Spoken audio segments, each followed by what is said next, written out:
Well, it's a fun time of the year to be a sports fan with March Madness in full force and Iowa baseball coming back home to Iowa City.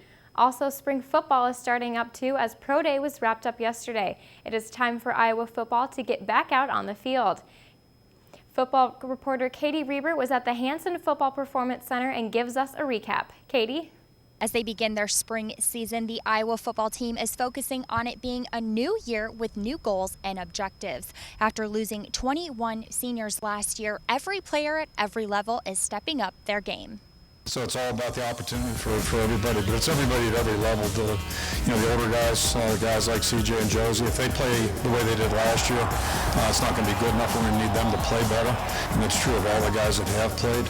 And then the guys that haven't played have got to be able. The guys who we just talked about, Germany and Adrian, have to step in and be able to play a role. And we've got to have younger guys supporting those guys and moving along, because you just never know, when somebody's going to get called in. So those are the things you're looking at during the course of the spring, just to see not only what guys are doing on the field, but what they're doing in terms of just handling the situations that they're confronted with. Now, of course, some of those veteran players will step up into the leadership roles on this team, but head coach Kirk Ferentz is also excited for some former Hawkeyes on his staff. After serving as director of on-campus recruiting for Iowa football for the past 2 years, Kelvin Bell was named as recruiting coordinator and defensive assistant coach after filling a vacancy when Seth Wallace was named Iowa's linebacker coach in January. I'm excited about the fact we have 3 former players now with Kelvin joining us.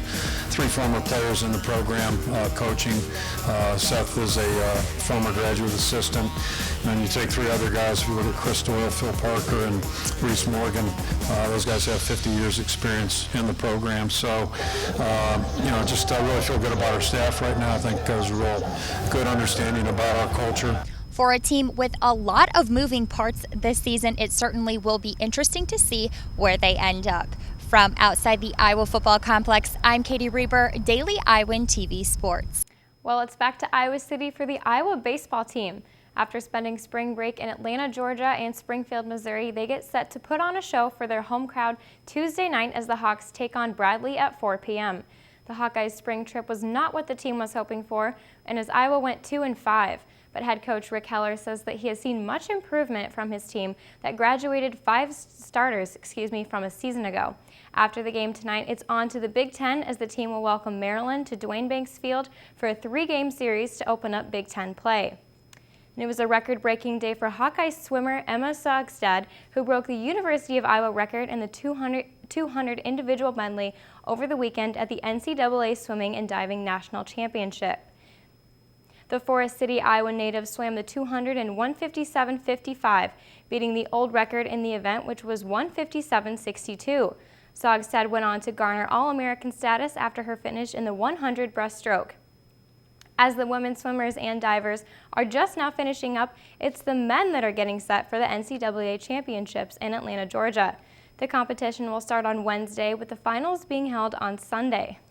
Now, this will be the second NCAA championship for senior Roman Trusov, sophomore Jersey Twarski, and senior Addison Bushelt, and marks the first year for the freshmen Kenneth Mendy and Jack Smith.